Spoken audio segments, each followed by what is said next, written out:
Welcome to Geeks of the North, a hobby and gaming podcast of adult purveyors. We're here to paint some miniatures and talk about the hobby, so why don't you sit back, relax, grab a paintbrush, and enjoy the show. Hey everyone, welcome once again to Geeks of the North. As always, I'm your host, Paul Filio. Here, yet again, with the infallible Antoine Bergeron. I? I'm not sure what that word means. Infallible? Yeah.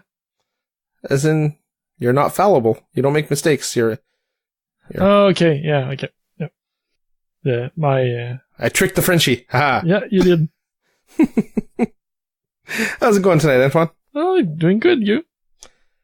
Oh, good. It'd be doing better for me if I'd found something to actually work on during our hobby show. I got all this stuff like airbrushing I need to do, things I don't really want to do while on mic.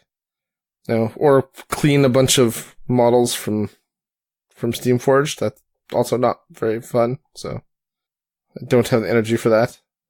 So you're just gonna talk? Yeah, maybe I'll unbox models while we talk. Let me reach over here. That was not me. Nope, that wasn't me. That was Antoine hitting his thing. I'm the one doing all the moving, and he's the one hitting stuff. Again, what are you doing? I'm just moving. I don't know how I did it twice. Yeah, I'm totally not editing that out, by the way. So the fans will know how clumsy you are. I need to pay for my mistakes. That's right. Shame. Yeah. So I'm going to unbox some blacksmiths. And I'll stare at them and wonder where it all went wrong. Live podcast unboxing. So interesting. Well, exactly. It's like a video unboxing, except without the core component. So yeah, that's going to be my hobby time. What are you working on tonight, Antoine? I was going to clean a model, but it needs filing, and that's going to make too much noise. Yeah, please don't pull a yom. Yeah, on the recording, so she will have to wait. It was a veteran gutter. So did I get you thinking about her because I spoke about her today? No, she was already on my next list. It was either her or Fillet. So Fillet, because I would get a second captain and be able to change my team more. You'd never play her anyway. Yeah, that's why, because she's not painted. She's not even on a base. And veteran gutter because I really want to paint the model. So yeah, the model one. I mean, I was talking about today. I don't even have butchers, but I was thinking about buying her for my union team, just because she's a better sculpt than the original tiny gutter that I have. That's not that hard to be a better sculpt than the old gutter. That's true. I mean, there are worse in the range. Let's be honest. Yeah. A lot of the original models are pretty hard to deal with. Especially the Union models. There's a lot of, stinkers in there. I'm looking at you, Fangtooth. He has his charm. If you say so. Yeah, so instead of doing that, I'll be finishing the Heroic Knights models I started in January. Yeah, I should do that eventually too. But I don't know when I'm going to have time to play Relic Knights. Maybe at Captain Con I'll play in an event with you, if they have one again this year.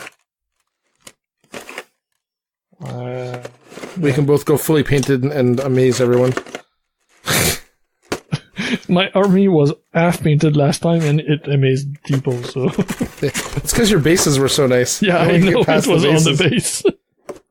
I laughed about that. It's so true, but so funny. And there's nothing wrong with that. The bases really drew the eye. Yeah. They were phenomenal. The bright purple, isn't it all shaded? Oh yeah, and the base. For sure. Yeah, like my paladins, not the paladins, but what's their name? The guy with the jump axe. They were just genital shaded and had their base done. That's it. They had no other work done, and people didn't even notice. So, well, it's because they're so used to not seeing anything done on them, right? That's not a shot at anyone. That's just we are the exception, not the rule, I think, for people that, insist on playing painted and stuff. I don't think it's as common as we would like.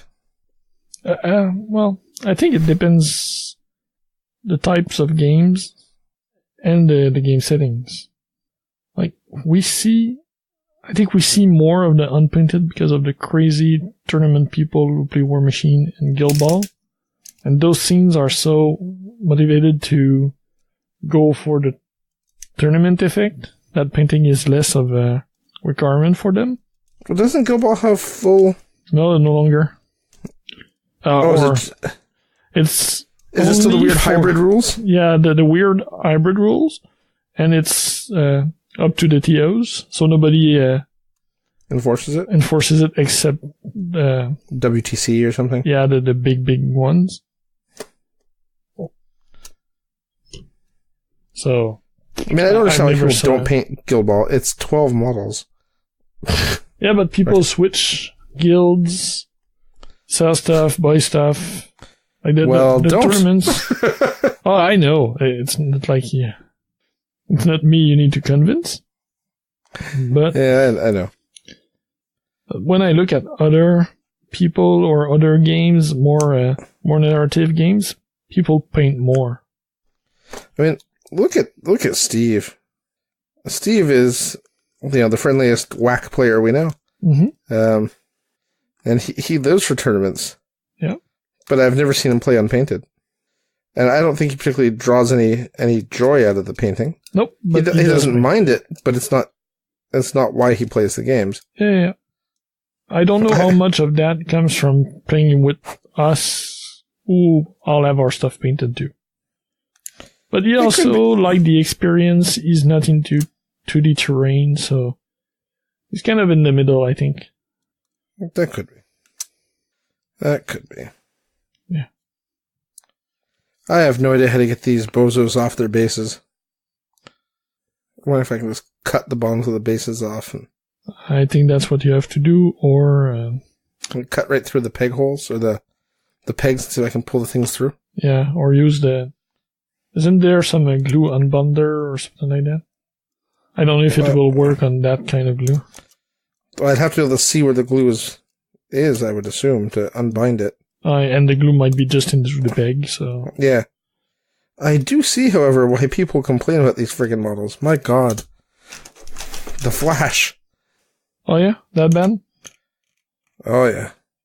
So, the box is open, or your initial impressions? Well, I got both boxes open. All the models are here in front of me.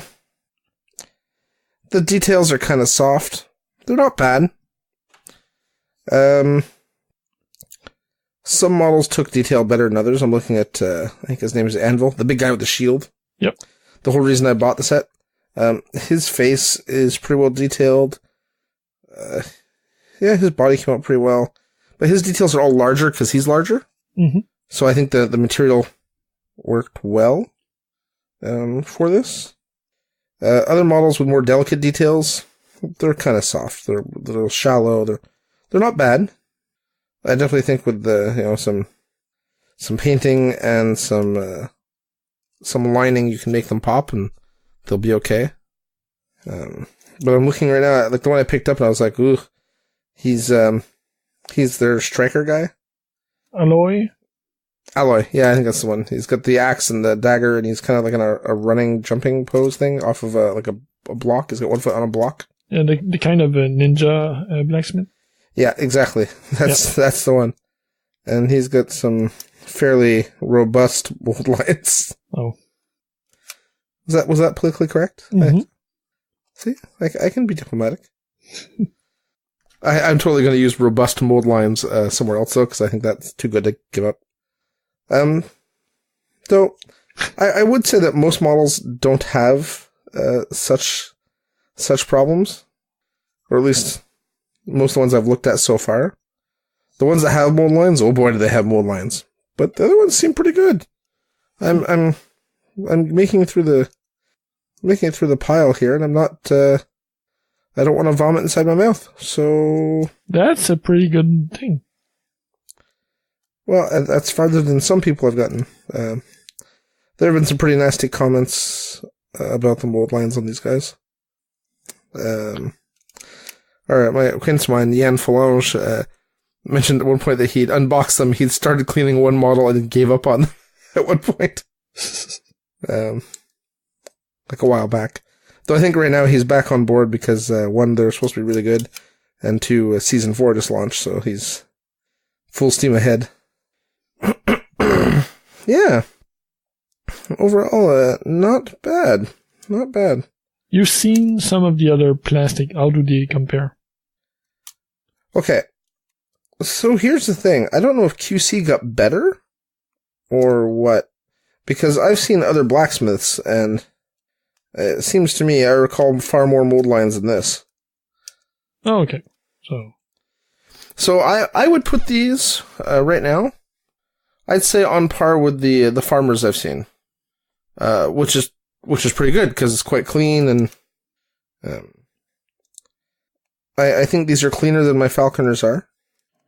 So, no, I'm fairly impressed. I mean, like I said, the details are soft. This is basically board game plastic.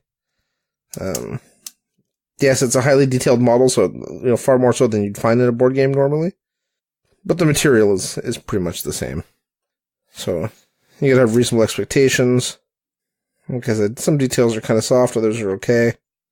It seems to vary model to model. There's some parts of the aesthetic I don't like. Like the guy that seems to have a furnace for a backpack. Yeah, the guy that's called Furnace. I don't know. Is he called Furnace? That could be. I don't know their names. He's I think he's Cinder's master. I think that's... I'm not sure. He's also the dead guy. I believe he's dead now in the fluff. Well, you know how Steamforge likes to launch things and then kill them right away. Yep.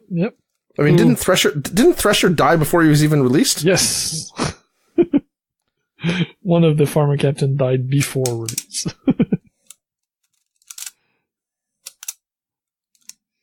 I mean, that's hardcore. That's hardcore. Well, didn't Snakeskin too? Didn't she die in the first book? Yeah. So she died unreleased. Yeah, I think she died in the first book. Corsair lost his leg during the fluff of the first book. During the beginning intro fluff before getting to the rules. Yeah. But Corsair lost his leg while he was not a playable model. Yeah, he didn't exist. No. Well, just on the fluff. He came in the second book. Yeah, he came in season 2 when Shark retired because the fish had a horrible season. So they got Corsair back. And once again, we're doing Geeks of the North, and we're only talking Guild Ball. That's true. We should stop that and leave something for the other show. It's because it's what I'm working on, right? So yeah, for sure. Yeah, and I'm sure the listeners cross over or something if we have any. Yeah. So I got these guys I'm working on. I got a bunch of bases for them. I don't know if I got enough bases. Number-wise or the size? Well, they have a lot of 40 mils, if I remember correctly. Yeah, they have 5 40 mils. I got 4, so I had to order another package. And they have 6 32 mils, or 30 mils, I should say. I think I have 2 packages, which is 10, so I should be okay. And I have the 150 for Ferris, so that's fine. Yeah. She should be okay. As soon as I figure out how to get them off their bases. People are like, yeah, drill, clip, X-Acto. I'm like, that sounds like a lot of work. Like, I'm half tempted to be like, leave them on their bases. Why, yes, I can do that. That's an option. You can just add to it. Oh, what is this adding you speak of? Is that what you mean by flock? Yeah, that's fine. That's enough. Aren't they already textured or something? Yeah, you know what irritates me though is that they're textured, but there's giant holes around their feet where there's no texture. That's where you put the flock. Everyone's standing in little patches of grass. Oh, wait, this is the 2000s, man. Tufts, self-adhesive tufts. Yeah, static grass and flock is like old school. Next thing I'll get my goblin green out and paint the edges of the base. It's always an option. Man, old school armies are hilarious. Yeah. Like, super fluorescent colors, like crazy bright. I gotta love it. Got to love it. Alright. Yeah, so, What did you work on during the week? Outside of getting those boxes? I've done nothing hobby-wise. No? So I finished painting my last Union model last show, I think. Mm-hmm. Or it was almost done, I think. Well, I think I only started her last show. So I think I started and almost finished her, and then I finished her just after the show, after we finished recording. Then now she can sit on my shelf for the rest of the season. What was that Minx? That was Minx. Isn't she good? Or maybe just not in Union? Oh. So the problem is that we have too many good models. Oh, yeah. And the general consensus is she's one of the ones that stays at home. Along with Fangtooth, who I also thought was really good. And what's the other one most people leave? Either Grace or... Oh, Snakeskin. Yeah. Well, Snakeskin you were already down on. Yeah, well, it just doesn't seem to really fit all that well. You know, it's not a matter of being down so much as just not sure what she's supposed to be doing. Mm-hmm. Yeah. So, now I listened to one of the big Union players in the UK. He has a podcast called Singled Out, and I listened to him today. And he was listing like the models that make it into his 12. And yeah, when he said Fangtooth wasn't one, I was like, it kind of struck a chord because I love the model. Well, I love what he does, but I played him. So in games, I went to a tournament last weekend. We did a tournament in Montreal for the launch of Season 4 for Guild Ball. And I played Union. And I played Fangtooth every game because I love him so much. But every game, he just didn't seem to do as much as I'd hoped. And he's a pretty big target. Like, he's got gluttonous mass, or resilience is called now, and he's not the complete victim he was in Season 3. Pardon me. But, he's still a big guy. He's still relatively easy to hit and beat on and you know, farm for momentum. And he didn't do the gobs of damage I was hoping he would do. Oh, no? Well, I mean, he did good damage in one game. A lot of times he's just a good deterrent and he's annoying. Yeah, with the terrain and resilience, that's kind of a pain to deal with. Yeah. But he's only a 1-inch melee. And if he's not pounding someone, well, he's not bringing a whole heck of a lot to the team. There's no utility there. Mm. So, like, I was questioning my choice in bringing him at the end of the day. Already, and that... and then listen to this podcast, and the guy's like, you know, I really like him, he's really good, but I don't really think he fits anywhere. And I'm like, yeah, that's kind of what I felt. Because I think if you want to play a pure raw beater team, Union is not what you should be playing. They're okay. They're good beaters, but I think Fangtooth doesn't fit necessarily in their style. Mm-hmm. But isn't that what the veteran rage is? Or the team he plays with? Isn't that what he wants? Raw beater? Yeah, he wants to beat people. But that's not the kind of model he wants to do it with. Yeah, I think there's just better choices, because the thing is, I think playing for 6 takeouts is not necessarily a good idea with that team. I think you'll clock yourself, because there's huge dice pools and a lot of dice and a lot of like modifiers and stacking the buffs and you know, so you lose a lot of time calculating dice pools and rolling dice, and it doesn't seem like a lot, but you add it up over, you know, a number of attacks over X number of turns of a game. Yeah. So it just became, I guess it's just become less optimal to do it that way. And I find like if I take Fangtooth, I'm leaving, again, we're turning this into a Guild Ball podcast, but I leave out other important models like Decimate in order to take Fangtooth. Yeah. And Decimate's super fast. Doesn't require momentum to be super fast. She's only 1-inch melee, but she has second wind. She's got, you know, good low momentous damage. She fills holes that he doesn't. Yeah. Oh. We shall see. Anyway. So yeah, I went to a tournament, played a lot of games. Well, played 3 games, 3 rounds. Came in second place. Barely beat out Yom, who had the same score as me, but I think I had a slightly better strength of schedule. It was fun. I was enjoying it. Played, who did I play? I played our buddy Antoine. I played another friend of ours, Danielle, with his Morticians. And Daniel's so funny because he's a good War Machine player, and you'd think that would kind of translate to Guild Ball, but he'll say to himself that it doesn't, because he was making like very obvious mistakes. Like at one point, he'd lined himself up for a goal, and I couldn't get to the model that had the ball. There was no way to stop it, and he had one momentum left. And on his activation before he scored the goal, during my turn, I attacked someone, and he used his last momentum to counterattack. I forgot. And then he went to go to it. Oh, I can't score because I don't have any momentum, and I've got no one else to activate because it was the last activation of the turn. Oh, that sucks. It's like, or on the first turn, he I kick the ball, it lands where I want to land. He runs up and retrieves it, but forgets to run back because he picked it up with Vet Hemlock, and she has an ability that lets her do an extra jog or something. Yep. He forgot to do it. He left influence on her for it, but didn't do it, and then flipped the clock over to me. So I went and stole the ball with Mist. And he's like, oh yeah, she's not supposed to be there. I was supposed to run back with the ball or pass it back. I'm like, okay. Sorry. And we'd be doing so. And I'm like, okay. He's like, that model's got a 6-inch move, right? I'm like, well, he's got a 6-inch move, but he's got a 2-inch Shadow Lake. So he'd like a 2-inch move at the beginning of his activation. And then he's got 2 inches of reach. So it's more like 10 inches of threat. Yeah. Measure 6 inches. Okay, I'll stay just out of 6 inches. I'm like, yeah, but he's got a 2-inch dodge, and then a 6-inch move, and then 2-inch reach. Yeah, 6 inches. Okay, got it. Okay, so he flips over the clock. I'm like, is this some weird kind of trick? Like, you're trying to lure me into something? Like, I don't see it. So, okay, I'll go in.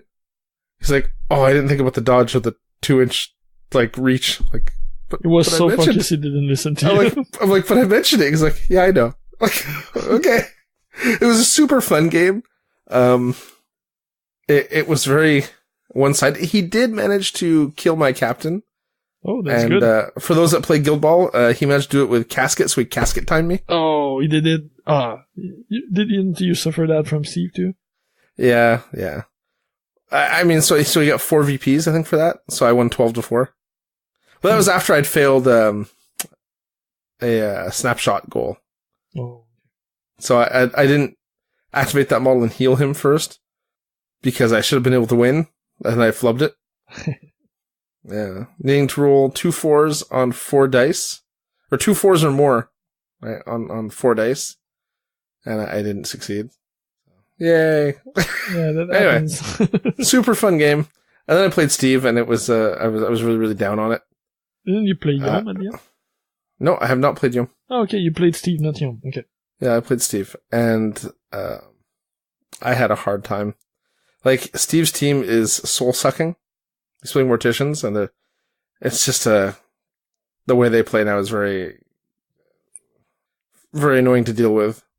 And I'm also, out of gas at this point, because it's only a 3-round tournament, so it's in theory super easy. But it's Guild Ball. Those are intense games. Yeah. Yeah. So I'm kind of half dead, and Steve can see it. So at one point he's like, I do something. He's like, you shouldn't do that. You should move here instead and do this and that. I'm like, oh yeah, which basically led to him giving up a goal. And after that, I was a bit more into it and stuff. But yeah, it's I like the game.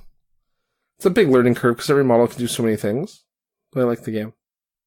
So I think that was all I did last week for gaming. I didn't get a chance to go to our gaming night, so them's the breaks. Aside from that, hobby-wise, printed a bunch of terrain for stuff, and then the printer broke. Or actually, one of my printers broke, so I fixed that. I have printed out probably enough terrain for Zone Mortalis now. Oh yeah? I've got tons of sections of stuff. I haven't printed out the tiles yet, just the wall pieces. Yeah. I know we were talking about it and you did the test print, but I didn't know you continued. Oh yeah, I've just been printing stuff. I've probably got, 20 wall sections now, or 20 pieces of various shapes and sizes. Another reason why you should be painting 40K right now. Yeah, but they're airbrush, so... Oh, yeah, okay. So I can't really do it at the moment. Can't do it on the show. I've got my test yellow guy. He's yellow. We should share that if you take a quick bit with the show notes. Oh, no longer have it, this guy. Yeah, I got him. It's okay. I got him. Sorry for the listeners who had to hear me scream like a little girl. Yeah. Well, he's just yellow. I haven't done anything on him. Oh, okay. I did some lining to kind of see if I liked the yellow and how I was gonna just kind of see where he would go and see if I liked him. Mm-hmm. But he's also gloss varnished because I was doing lining. Okay, so until I matte coat him, not a good idea for pictures. Lens flare, like the Michael Bay miniature. How about you? What you been working on? Not much. I've painted Tenderizer since last week. I finished it yesterday. Wow. Sorry, I'm just looking at the time, realizing I feel like Yom. Like 30 minutes of Paul Hobby where I don't really talk about anything. Okay. Go, Antoine. Half the show is done. Okay. So yeah, Tenderizer came out amazing, by the way. Yeah, I went fast. So I'm really happy with my speeds now for those pieces, because they're pretty high level. They're not to the same level I did Ox and the first couple of models, Ox and Briskets, but they're pretty high anyway. And I think they tie well together. And they take less than a week to do, which for me is pretty good. I don't have really long painting sessions, and when I paint, I'm usually distracted, so that's a good speed for me. Darn those children and wives. Oh, and Netflix shows and stuff like that. It's the only free time I have really is my evenings, so multitasking is not productive. That's what they tell me. Yeah. And I did cleaning, which is not super fun hobby-wise, but that's cleaning in the hobby room to be able to start working on what I was doing right before we started recording. I'm doing a commission for 3D Wargaming. That's a local guy who do 3D files for historical models. So I'm doing his showpieces. Painting his showpieces. So I was doing some prep for them, and I'll start to airbrush and base coats probably after the show or tomorrow. So this time it's planes. Last time I painted tanks. So right now we're going to World War II planes, starting with the Zero, and I don't remember the names of the other stuff. But there will be, I think, an handful of models. Yeah, I've actually got to print the Zero and do a time-lapse video for him. Yeah, that's true. You did a time-lapse for him for another of the models I painted too, if I remember correctly. Yeah, for the T-34, I think, for the last Kickstarter. Yeah, the Russian model. Yeah. So, hopefully this time it's less of a pain. Yeah, you had a problem last time? Well, the problem was trying to find a way to time-lapse that would look good, that would do... Because he wanted it HD, like 1080p. And most of the time-lapsing software, it's like, why would you ever want to do that? Like, don't do that for HD. Yeah. If I had like a GoPro or something, it would probably work better, but I wasn't using that. Mm-hmm. So, it made things a little slower going. Yeah, so I'm doing those, and that's about it. I had no games, and that's it. Not much on my side. It took time, but I don't have a number of projects under my belt for this week. This one, I'm super happy with him, but just one. Yeah, well, that makes up for my super long-winded ramble about nothing, so. There you go. Just the intro, we talked about Guild Ball in general, and you talked about the... we did our audio unboxing. Oh. That was not your hobby, but it still was part of the time. So don't compare yourself to Yom yet. Wow, poor Yom. Gotta get to dig in there every episode. I almost feel bad. You're gonna say almost. Well, I said I almost feel bad. Yeah. I said it once. There wasn't enough emphasis on the fighting. Oh, I'm sure Yom can feel it anyway. Feel the burn. Yeah, sadly, that's all. I wasn't able to play over the weekend, and I couldn't. The timing didn't work with other meetings for our evenings games. So it didn't work out, and I sadly think it's going to be the same this week. So next week will also be short for me. Say it isn't so, Antoine. Busy weekends and no times during the day, so can't attend the tournaments. So I miss you all, guys. That would have been fun. I would have really liked to be there. Yeah, we could have had a second butcher player killing us all. There was I try to score goals with my butchers, at least.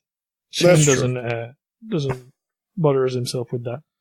Yeah, goals are for lesser men. I will say he is a super pleasant fellow. I didn't get the pleasure of playing him, but he seems a very pleasant individual, and everyone who played him seemed to have a good time, despite getting their butts kicked. So that's always nice, if you can lose and still have fun, you're doing okay. Yep, totally agree with that. Because ultimately it is a game, and in theory we should be having fun. At least that's what I'm told. That's what we try to say. We try to say. Yeah, exactly. That's our official stance. It's supposed to be fun. we don't guarantee fun, but it's supposed to be fun. All right. Is that everything? Do you have? Yeah, that's everything. That's it. Yeah. On our hobby side. So. Okay, so I guess main topic. Do we want to go with the one we discussed, or do we have? Yeah, sure. Okay, so I was browsing the miniature-related web as I often do this week, and I stumbled across a post by I think the name of the company is Durgan Paintforge. Yes, that's it. And he has a line of custom miniatures, really cool-looking stuff. You should go check it out. And we already mentioned it in the past in the news show. Yeah, absolutely. Fantastic cartoony dwarves. Yes. And he had some issues with his Kickstarter. And it just got me thinking about how different companies handle things differently. So he had all kinds of fulfillment problems that were out of his control. And he was so racked with guilt about it all that it was causing him to not sleep at night, and he was having issues. Yeah, anxiety. Yeah. Close to depression. So that's not fun when you try to do something for a fun project and it turns to that. Yeah. And it was basically all because he felt enormous guilt over the fact that, even though he wasn't delivering on time, and it wasn't really his fault, he felt responsible. And he'd let everyone down. Now, what's good about this is that during the whole time... Well, what's good about it? Let me rephrase that. What makes this a positive story is how he dealt with that situation, right? He was very open with people, and I'm sure there were people that were angry. He said that in his post, he said for the most part, everyone was very understanding and was just happy that he was keeping them in the loop, so that they knew what was going on. Yeah, that's a major problem with some Kickstarter. And that's what got me thinking about this as a topic, right? Yep. Kickstarter has become a key component of the miniature gaming industry. Actually, let's be honest, it's just a key component of the gaming industry in general now. A lot of these companies are smaller companies. They don't have the capital they need to start new projects. And some of them are bigger companies, and why would they want to spend their own capital when they can get pre-orders, essentially, to fund projects and build new product? Mm-hmm. You look at people like Cool Mini or Not, and their whole business model now really revolves around Kickstarters and new product launches. Everything that has plastic minis from them passed through Kickstarter. They do, however, produce some board games outside of Kickstarter, but that's mostly their cardboard-only projects. Yeah. And I'm not trying to say good or bad. I'm not trying to... Because I've been pretty vocal about that before. I tend to be a Debbie Downer when it comes to big companies using Kickstarter to do pre-sales. Mm-hmm. But on the whole, say what you want. They fulfill their Kickstarters. You get the product. And generally speaking, you're getting what you pay for, right? I don't think there's been any super horrible CMON projects in recent history. Oh, recently, no. Everything has gone pretty well. And I think the projects that most famously went wrong, that company is no longer using CMON as a publisher, so. Yeah, it was a partnership and not just them, so. Yep. So it got me thinking, there's proper ways to handle Kickstarter, but also, like, as users, we should properly manage expectations, right? I think we've all forgotten what Kickstarter was originally supposed to be, simply because no one uses it that way anymore. Or bigger companies don't use it that way anymore, right? Yeah. It was supposed to be a crowdfunding resource with no guarantee of getting anything, right? Yep. It was for ideas. Now, you'd pledge, but there was never a guarantee you were going to get product. And now we've turned it into a fancy pre-order system. And ultimately it leads to a lot of heartache. As things don't ship on time, things don't ship at all, projects fail, and then we scream scammer and scoundrel. But I really wonder sometimes if it's just a case of us not managing our expectations properly. I think a big part of that is that so many big companies use it that way that we expect all projects to be of the same level. Right. And I think that's exactly my point. We look at Durgan. I don't know the gentleman's name, the owner, but he wrote a very interesting series of blog posts about his journey with his Kickstarter. Yeah, his postmortem blog series. And one of the things he talks about is how, Kickstarter works very well, but it works especially well for large multi-million-dollar corporations who don't really need it. And that for people his size, it's so easy to run into problems. Like, because he was very careful who he partnered with, like for manufacturing and everything. Mm-hmm. And still, his manufacturing partner took on too many contracts, so then subcontracted to someone who was far less reliable, right? And who was shipping inferior product, which cost him money and time. The guy did his due diligence, did his research, did some tests, had deals, and it's those that failed. Yeah. And the thing is, if when it all went bad, right, and he got the first set of miniatures and it was terrible, and then he asked him to recast and he got the second set of miniatures, they're still terrible. Like, he could have just called it quits there and shipped what he had, because, it's outside of his control. He didn't have to go back, ask for a third set, and in fact, the fact that he did, and the fact that the caster admitted that, I subcontracted and the quality controls kind of got out the window, so, I'll cast them myself in-house as fast as I can to make sure you get your third production is right. That's great the caster did that. But it's also great that the owner of Durgan, kept going to bat and kept, forcing and fighting. And it caused all kinds of problems. It caused shipping delays. It cost him a ton of money in shipping because he decided to ship what he had just so he could get something out to people. Yeah. Because he was worried that people would think he was, trying to run some elaborate scam and just for his own satisfaction because he felt so guilty about the delays. And because that was not the only delay. He had problem with the 3D masters. He had problem with the casting qualities of the final piece. He had a series of bad lucks.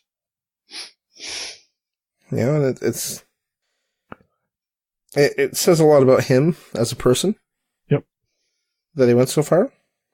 And then it got me thinking about how harsh I've been in the past to other Kickstarters. Because here we have a case of someone who did everything he could to make sure his Kickstarter was successful and smoothly run, and everyone would get everything in a timely manner. and it still all went to poop, right? Yeah. And anyone who's listened to the show in the past has probably heard me complain more than once about Soda Pop and their Kickstarters and the delays and the not fulfilling. Yep. And maybe I've been unfair. It's a possibility. Then again, I think the big difference here is the level of communication. And I'll be honest, I don't follow the Soda Pop Super Dungeon Kickstarter stuff. Are you okay? Yep. Okay. Follow it that closely, but I know there are huge issues. The communication have stopped. That's about it. Wasn't that the official status? Was like, we're not going to talk about it anymore because we just get lambasted no matter what we say? Yes. Like, how is that an answer? Well, it's an answer. I think it's just a poor one, right? Yeah. And I don't think it's the right one either, but that's their choice. To play devil's advocate for them, they did communicate well at the start. And even when the first hurdles came in, but it has been piling up, and communication went already over the project. And now they fully stopped communicating. But it was good for a while, and even for a long time. But most of their projects are so long overdue now that what goodwill they've earned is gone? Goodwill is gone now. Oh, that's unfortunate. See, like I said, I haven't followed it. But I have to wonder if our expectations are also partially to blame. I mean, yeah, you're spending $100 on a game or whatever. It's not an insignificant amount of money. Let's face it, most of the Kickstarters for miniature stuff's at least $100, right? It's hard to get out there without spending that much. Yeah. I think that's fair to say. And while I do understand that, I mean, at what point, do you just accept that you spent money on something that was never guaranteed in the first place? There's that little disclaimer at the bottom of every Kickstarter, what challenges could we face? And we all just kind of, ignore it on principle. But technically speaking, we're giving them money for something that doesn't exist in the hopes that we get something in return. And without guarantee. That's right. So it's a slippery slope, And I've met the owner of Soda Pop before. Mm-hmm. Me too. Multiple times. Yeah, I know you have. And he's a very nice guy. Like, I'm trying to remember his name. Is it John? No. Yep, John. Yeah, it is. Okay, it is. Okay. I had a long discussion with him at an Adepticon a couple years ago, and it was actually just after the Relic Knights fiasco. Yeah, the first edition, right? Yeah. And I was not necessarily the most kind and or diplomatic person. I wasn't yelling at him about anything because, I paid a little bit of money, got a lot of miniatures out of it. Some of them were pretty ugly, but you know what? For the price I paid, I can't really complain. But it wasn't what we were promised. We were just discussing it. I was trying not to be a crazy, rabid consumer. I work in retail, so I know what they're like. I didn't want to try to corner him and, and lambaste him. That wasn't my goal. And we had a great discussion about it, and about the materials they chose and why they chose them, and kind of what went wrong. And he seemed like a very, I don't know if you can say this thing, a sympathetic kind of guy, like just a nice guy, doing his best to try to make a product that people will like. So I find it harsh now. We're so critical about everyone who's doing Kickstarter. We're all jaded. This is about the point where Mark Maxey is listening and faints. Because every time he mentions anything about Soda Pop when I'm around, he points out, I know how you feel about this, so, no need to bring it up. He actually did that in his class last year at Adepticon, because he was talking about some Soda Pop miniatures. And I was going to say something. I don't remember what I was going to say. I don't think it was anything negative because I wouldn't, his classroom is not the platform to start trash talking anything, right? And before I could even get the word out, he's like, I know how you feel, Paul. We don't need to discuss it here. Like, it was like, it made me chuckle. Yeah, like I said, I don't think anyone goes into this business with the intent of screwing anyone over. The industry is so small. And let's face it, you're not making so much money. You're not running away with millions here, right? Oh, no. Well, unless you're Cool Mini or not, in theory, you could run away with millions, but that's not the vast majority of miniature gaming Kickstarters. Well, they're the exception, not the rule. Yeah. Look at Kingdom Death. I was so surprised that Kingdom Death ever launched. And again, not because of any lack of belief in the guy's integrity or anything like that. Just, he encountered so many problems. And shipping was way more than he expected. And, there was just all kinds of delays. And, he got it all out. And I think it was at his expense. And I don't think it was cheap.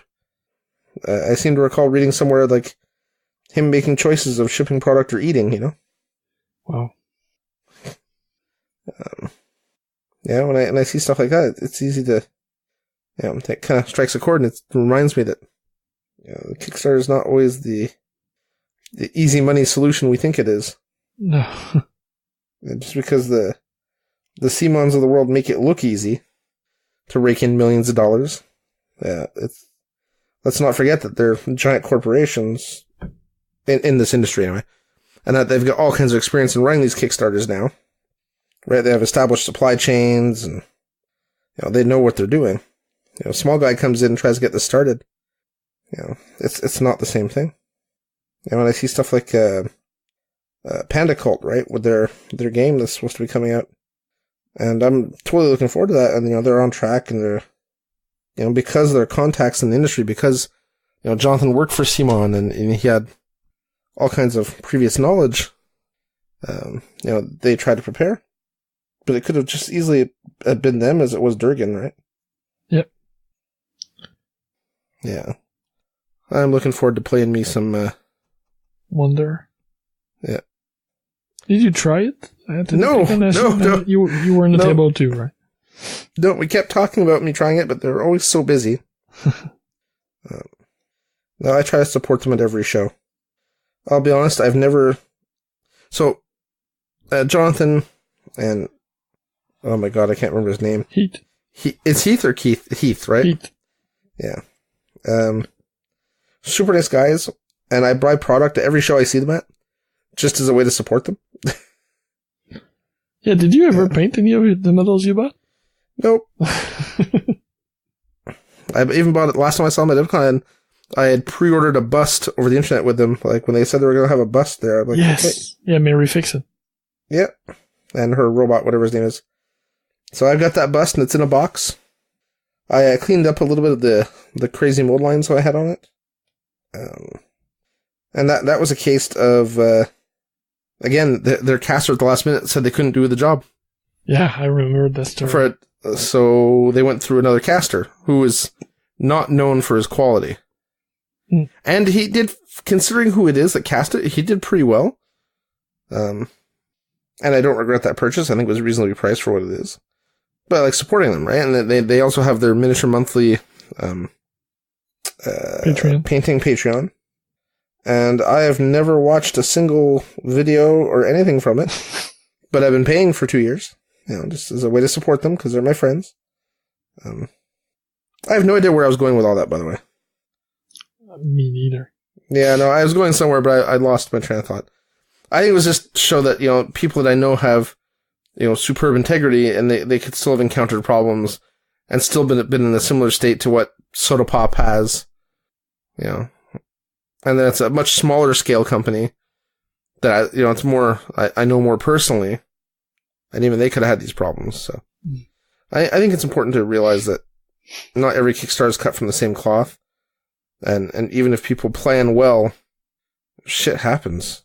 And it's not necessarily anyone's fault. Well, well, it's someone's fault, but not always the creators.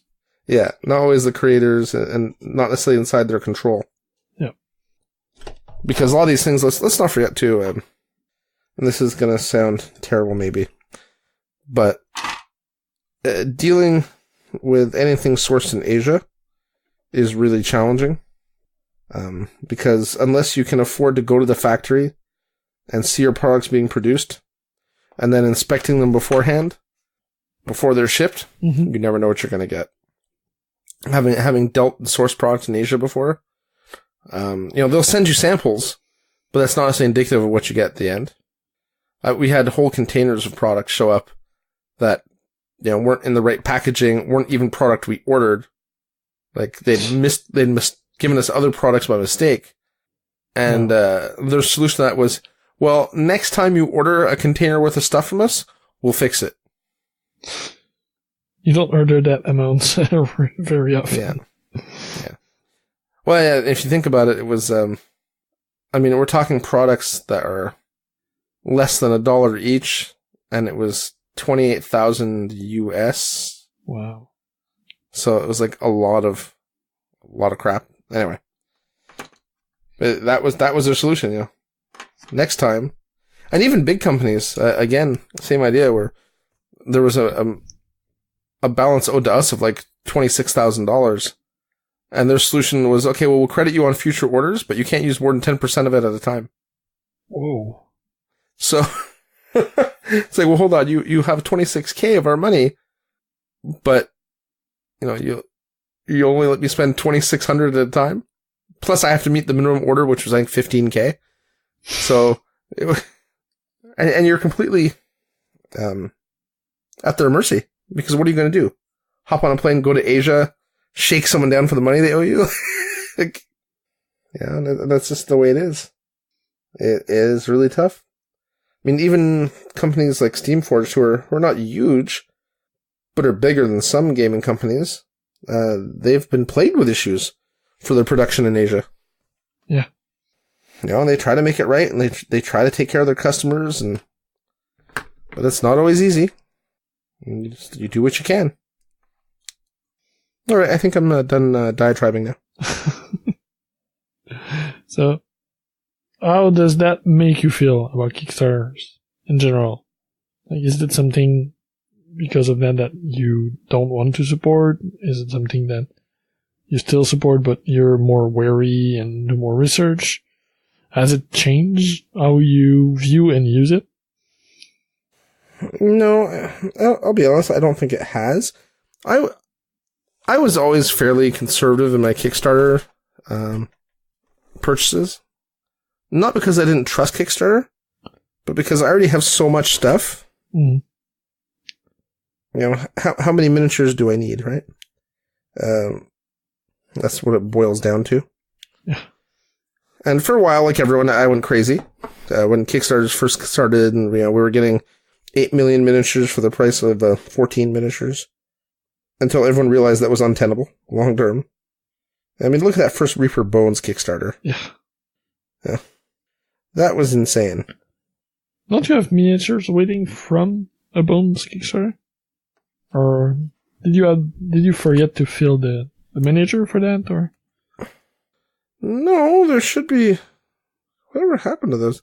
That's a good question, because, I didn't have any miniatures in that order. I had I had miniatures for you, actually. Mm-hmm. Yeah. I had Nestlings. Yeah. That was years ago. Yeah, and that Kickstarter filled. So, something went wrong somewhere. I will look into that. That's another topic. Yeah, that's something. For people who do have Kickstarter, that's something that I'm on a bunch of Kickstarter forums and description groups, and so many people don't follow up on their, I'm going to say order, but on their pledge. They don't answer messages. They don't fill out the pledge manager or the pledge survey. Like, so that's something that happens a lot. Like, the creators want to fulfill, but they can't because they're missing basic information that the pledgers don't answer. That happens often. Absolutely. Yeah. I know you've had problems getting some of Kickstarter emails, so for one reason or another, they went into true specific filter or something in the past. So yeah, that was the Secret Weapon Kickstarter when I backed their Tablescapes line. I could not get any of their emails to save my life. No matter what I did, whitelist, blacklist, it didn't care. They weren't coming. Yeah. So some people just because of that don't get their stuff, but that stuff has to wait and be put aside by the creators until that's resolved. Yeah.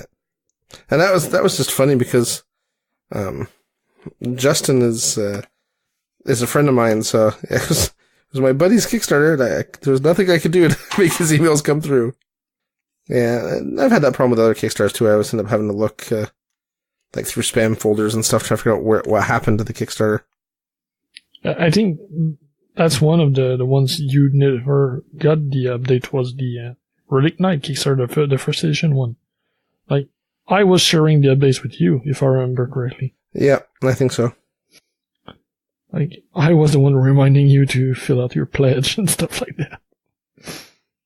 Yeah, luckily that was a fairly easy one for me, because I just did one of the basic pledges. Mm-hmm. Well, you still had to pick the factions. Yep. But yeah, so it has not changed really that much what you think of it.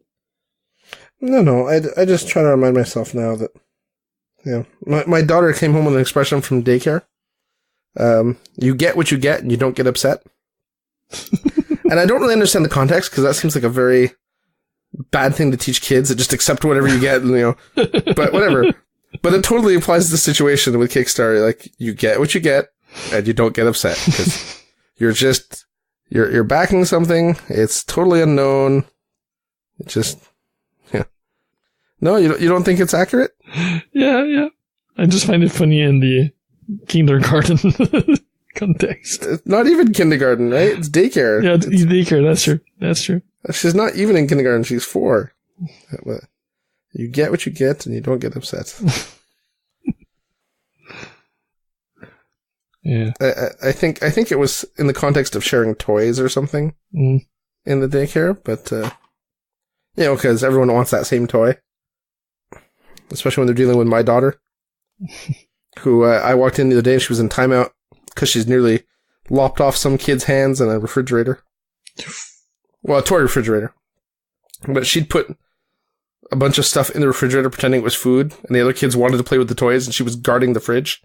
And when one kid opened the fridge door, she literally charged the door and slammed her body into it to, like... Luckily, no one was hurt, and my daughter was in timeout, and she was very miffed about this. So I arrive, and she's sitting there in timeout, and she is not happy looking. And I'm like, what's going on? What did she do? Because my kid is really good, but occasionally she has a temper, and I know it. So I'm not one of those parents like, my kid would never do anything wrong, because I know better. Yeah. My kids' daycare adventures have nothing to do with the topic, though, so let's... I'm really good at sidetracking. Yeah. We could have a show of nothing but my sidetracks. Mm-hmm. In fact, we've probably done that. Yeah. On my side, I have a bunch of... a bunch. I have some Kickstarter right now that are waiting for fulfillment, and have been for some time. But I've had others that went really well, and from all size of creators. Just almost by default, I usually only go for smaller creators, like people like I like the idea of their like projects. The concept. I like the concepts, and I want to see the project comes to life. And they're using Kickstarter kind of like the original ideas. They don't have the money, they're smaller companies, so if they don't go through Kickstarter, most probably their project just wouldn't exist. And I like biking those. And you get what you pay for in some of them. Like, you go for smaller creators, sometimes the quality is not exactly there, but it's fun seeing what they can get and what they can create. You just back knowing that, and don't put too much in it. Yeah. Reasonable expectations, right? Yeah. And also, I want to run a Kickstarter myself, and I'm one of those really tiny home operations, so I think I probably have not a prejudice, but like, you're invested in the idea of Kickstarter working? Yeah. So I'm happy to stay positive about it and wish that it continues to work. But I'm also a positive guy in general, so... Yes, you are. I keep faith. Like, even some of the projects we mentioned, some of the projects by not Secret Weapon, but Soda Pops. I'm on one of those late projects, and... Well, you're Super Dungeon Legends, right? No, that one I follow, but I didn't back for. I'm on a Relic Knight 2nd edition. That probably has more chance of at least getting its first wave out before Super Dungeon Legions. So at least there's that. But I've had smaller projects that took really a long time to come or almost didn't exist. I have a big project that did the same thing. But I also got some super cool stuff that I'm happy to have helped. And I won't stop. Like, I don't mind that big companies are using it. And they're there and people can pledge on it. But most of the time, I still continue to go for the smaller ones, and I'm happy to do it. And I'm happy that the Kickstarter platform allows both. I think it's harder for the smaller ones now because of the expectations, as you mentioned, but they can still do it. They have to do more work before in preparation for the campaigns. You can no longer just have a couple drawings and hope for the Kickstarter to be funded just on your idea. But yeah, which is kind of a shame, but yeah. But at least it's still possible. Yeah, that's true. All right. Is there anything else you'd like to add, Antoine? Not about this discussion on Kickstarter. No, I meant on the main topic. Yeah, no. That's a good... I know we're talking about Kickstarter. I know there's a couple Kickstarters we want to mention. So I think the big takeaway is just, Kickstarter, you're not paying for anything. You're pledging your support for an idea to try to get it funded. Some ideas will fail. That money you put in a Kickstarter, you have to consider a loss when you do it. And if you get something out of it, then great. Yeah, and pledge accordingly. Yeah, if you can't afford to lose that $100 you're pledging, then don't pledge. Yeah. Yeah. And if you're not, you can afford to wait that long. Like, most board game projects are not that long, but miniature projects usually have a really long production time. Like that. That is true. Not in months, but in years. So, Can you have money tied up that long in a project that you might not even get? If the answer is no, don't pledge and hope that it's gonna get to retail and you can get it then. Yeah, I mean, if you look at, we'll go back to Panda Cult, right? Their Wander game, they were the exception, not the rule. They had so much stuff done ahead of time before they went to Kickstarter because of all their industry contacts. Yes. Like, they're a small company, but that Kickstarter was not run like a small company Kickstarter, right? No. And, Jonathan's one of the creative guys who does a lot of Kickstarter videos for, like, CMON or whatever.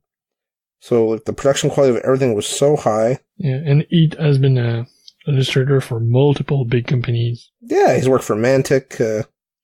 He's worked for others, too. I can only think of Mantic at the moment, but... Mm-hmm. Yeah, he's on the lam while they were going like multiple. Oh yeah. Even was their artistic director for a while. Yeah, that was like early days stuff from him. Mm-hmm. I mean, a lot of what he's done since is far superior to what he did with On the Lam, but everyone starts somewhere, right? Yep. So again, I lost my train of thought. I'm bad tonight. Yeah. So yeah, basically, pledge accordingly.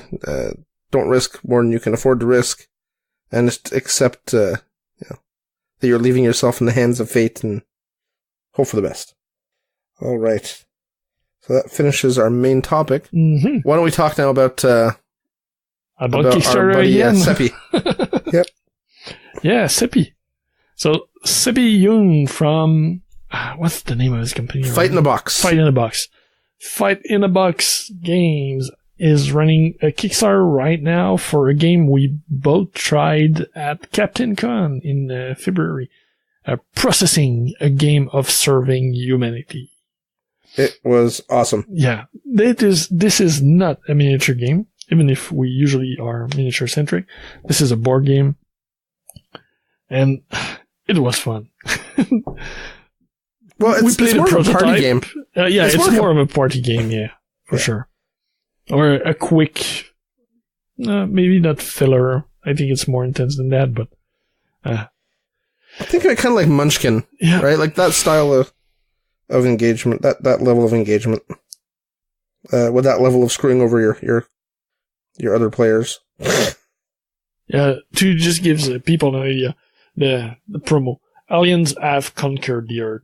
Using twisted democracy, determine which survivors are either freed, probed, or processed. So you are working for all universiers, and you're trying to determine if people and or cow, because the aliens can't really make the difference between both, and who's going to be probed, processed for meat, or freed. And depending on each of the overseer agenda, you try to make some more points, get some deals with your other players, backstab them, and get their own people and cows eaten when they don't want, or probed when they don't want, whichever ones works for you best. Yeah, it was a fun game. There's no real time or reason to go into the rules here, but it's like 5 minutes to learn. It took about half an hour, maybe 40 minutes to play. And it was probably the most fun I had at Captain Con, in terms of games. Yeah, it was up there for me too. Like, it's just so, over the top. I mean, how many times did we chant Probe the Cow that weekend? Oh, we continued. This was the first game we played over the weekend, right? Yeah, we walked in and Seppi cornered us and was like, come play us now. Yeah, and we continued chanting it the whole weekend, even on the way back. Heck, every time we saw Seppi in the hallway, Probe the Cow. Yeah. So and Seppi is so high energy. He's infectiously high energy. And there's some cool pledges too in the Kickstarter, because you can pledge and get special editions. I don't know if there are any available still, but you get special editions of his previous games, because he made another game called Squirrel or Die, which was a fun, simple game. But you can get a deluxe acrylic version of it through the Kickstarter. Yeah, with the because he works with Muson Minis to make stuff. So. Yeah, with the processing team laid over the Squirrel Die game. Yeah. Yeah, I think there are some available still. The project is right on the verge of funding. He's looking for $12,500, and he's just over 12,000. So he's missing $300 or something by the time of our recording. When we release, he's gonna have 3 weeks left to go. So it should fund. It should be funded it should reach its funding level by the time we release, I hope. And it should just be a stretch goal galore after that. Yeah, to be honest, I don't know what type of stretch goals he has in mind?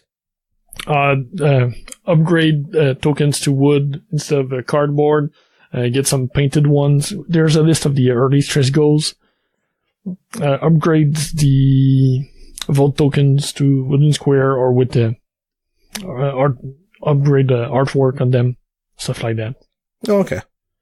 And you also have social stretch goals, like number of shares, either on Facebook, Twitter, and other. So, shares, likes, followers. So, those are starting to unlock too. Yeah, the game is so worth checking out, people. It's, I think it was about $40, if I'm not mistaken. The basic pledge is $30 US, so that's about $40 Canadian. Yeah, plus shipping and stuff, whatever. Yeah, for sure. That's standard. Well, yeah, we think of it, but some people, the obvious isn't so obvious, so I always like to mention. Yeah. You have to understand, I work in retail. You see all kinds. Yes, I do. Yeah. So if you're into fun in general, take a look. Yeah. Okay, if you're into fun in general. And if you're not, well, you shouldn't be listening to our show anyway. We don't want you. You're not our type of people. Yeah. They might not find us fun anyway, so. Well, yeah. No place for them. And that's it for what I wanted to talk about this week. I think we ran long enough anyway. Okay, I see. I see there was another topic that is now gone. Or another, yes.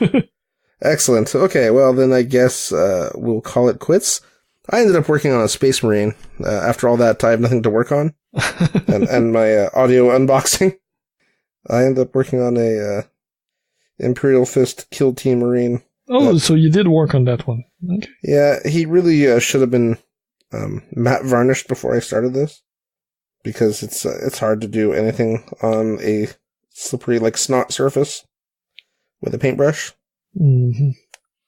Where your only water to cleanse the brush is your spit because you forgot your cup. Or the cup you have is so filled with dirty water that it's not really working. And you're trying to paint white, and your water in your brush is brown. Yeah. Perfect setup. Setup. Thank God Privateer press paints are non-toxic. That's all I'm gonna say. Now I have to go wash my face before my wife sees me. Because she'll be like, what's all that around your mouth? Mm-hmm. Don't worry, it's just white paint. Why are you eating white paint? It's an important part of the painting process. Yeah, that's a question that I've had more than once. So you've had that conversation more than once with your wife? So is it really necessary? Yes, shut up. I don't think I've used that tone, but like, obviously. Like, why do you think I'm doing it? What, you don't tell your wife shut up? Come on, Antoine. Live a little.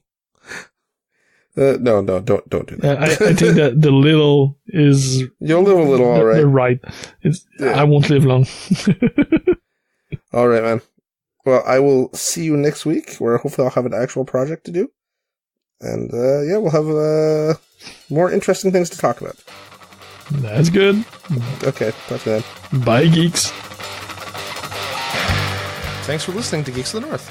If you want to contact us, you can email us at geeksofthenorth@gmail.com.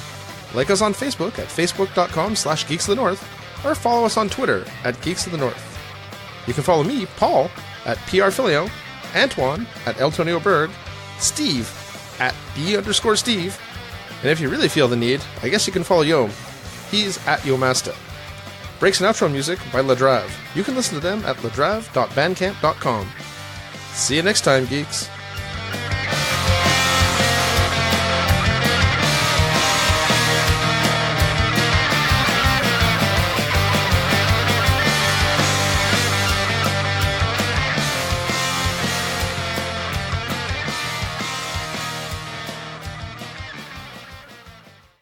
Thank you for checking out United Geeks Network family member.